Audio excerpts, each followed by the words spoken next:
Hello everyone. So today we're going to look at a problem of number theory. The problem is find the last three digit of this given number. The given number is 25 raised to power 63 whole multiplied by 63 raised to power 25. So let's start. So before I start solving this question, I wanted to introduce you to the logic which I'm going to use this in this question. So first I'm going to take the logic part. Why? Because we need to develop some logic here, because 625 raised to power 63 is a big number multiplied by 63 raised to power 25, again a big number. So if you calculate manually, it is not possible, and to find the last digit, so for that we need to develop some logic. So the logic is, let's take any number, let's say 1625. Right now I know the unit digit, I know the last two digit, and I know the last three digit, but we need to develop some logic here. So to calculate the last digit or last two digit or last three digit, I'll do one thing. I'll divide this number by 10, let's say. So corresponding to this, one remainder will be there. So remainder, if I divide by 10, the remainder will be 5. So if I divide by any number 10 for any number, then we'll get the unit digit. Similarly, if I divide this number, same number, by 100, so corresponding to this, there will be remainder. So I'll get last two digit as remainder. So remainder is 25, as you can see. So if you want to calculate the last two digit of any number, you divide by 100 and write the remainder. That will be your last two digit number. Let's say I want to calculate the last three digit of this number. So 1625 divided by, now we're going to divide by 1000, because I know that last three digit is 625, but we are developing our logic here. So if I divide by 1000, I'll get last three digit number as a remainder corresponding to it. So remainder is 625. So that is the logic I'm going to use in this question. So I'm going to solve this in the next slide. So let's start.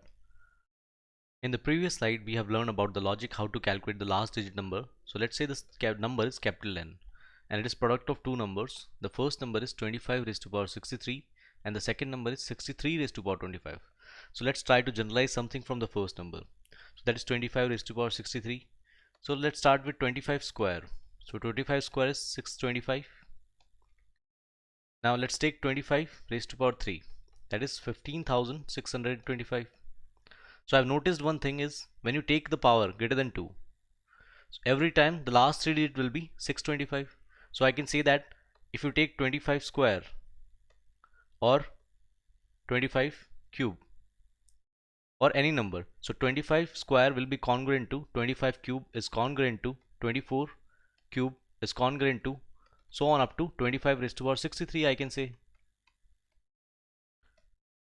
and modulo 1000 I can say here. So whenever you divide by 1000, you always get the last three digit number as 625. Now I can write this number as 25 raised to power 63. I can write this as, this is congruent to 625 modulo 1000, because whenever you divide by 1000, the last three digit will be 625. That is our remainder. So I can write this number as 25 raised to power 63 can be written as 1000 k plus 625, and here k is a positive integer value. So let's say this is the first equation. Now I'm going to solve for the second number. Let's try to generalize for second number. So for second number, I can say that 63 raised to power 25. Let's divide this number by 8.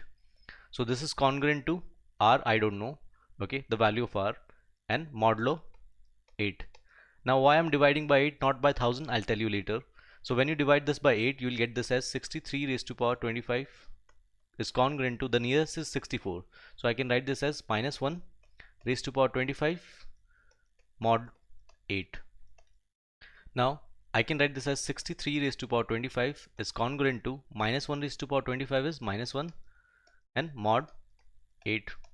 Now I can generalize this number. I can write 63 raised to power 25 as is equal to, I can write this as 8 k1 minus 1.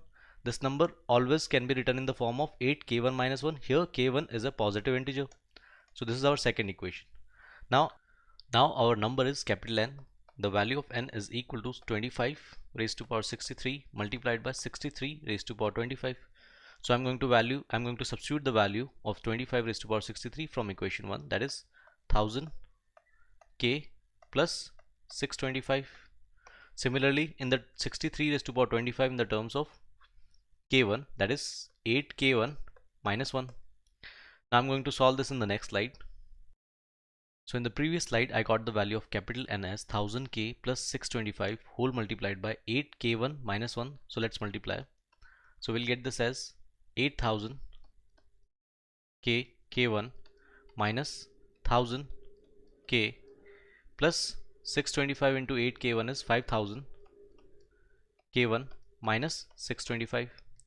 Now I'm going to use the logic to calculate the last three digit of any number.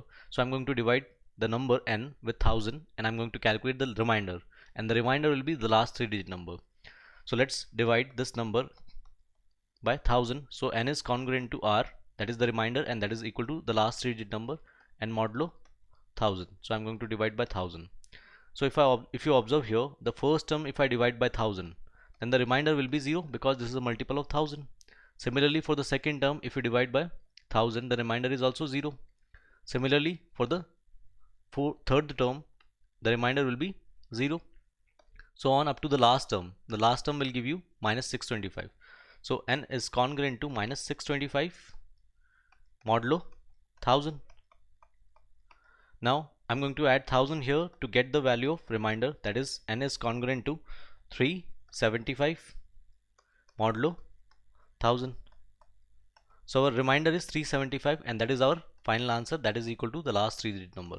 So 375 is the last three digit of this number capital N.